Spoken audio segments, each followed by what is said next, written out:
রামকৃষ্ণ ক্লাবে আয়োজিত রক্তদান শিবিরে আজ মানবতার এক অন্যান্য ছবি ধরা পড়ে। এই কর্মসূচিতে উপস্থিত ছিলেন মুখ্যমন্ত্রী তথা এলাকার বিধায়ক মানিক সাহা এবং আগরতলা পুরসভার মেয়র দীপক মজুমদার।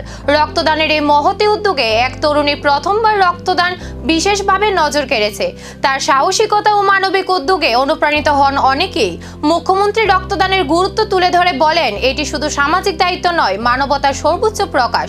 তিনি আরও বলেন, একজন মানুষের রক্ত অন্য একজনের জীবন বাঁচাতে পারে এবং তিনি সমাজে প্রতিটি মানুষ, বিশেষ করে যুব সমাজকে নিয়মিত রক্তদানে এগিয়ে আসার আহ্বান জানান। আজকের যে ঘটনা আমি আপনাকে বললাম যে একজন ফিজিক্যালি চ্যালেঞ্জ পারসন, একজন মহিলা, অল্প বয়সের মেয়ে, সে আজকে ব্লাড দিতে এসছে এবং ওর চেহারা দেখে ওকে যখন আমি জিজ্ঞেস করলাম, এত সুন্দরভাবে উত্তর দিল, এটা দেখে আমার মনে হয় আমি নিজে তো ইন্সপায়ার্ড এবং I been very much moved.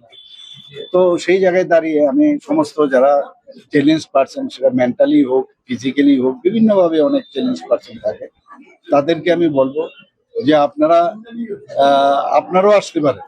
এই ধরনের একটা উদ্যোগ রামকৃষ্ণ ক্লাব কিন্তু রক্তদান শিবিরের এই শান্ত ও মানবিক পরিবেশের মাঝে হঠাৎই ঘটে যায় এক অপ্রত্যাশিত মুহূর্ত, যা মুহূর্তেই থমকে দেয় পুরো অনুষ্ঠানকে।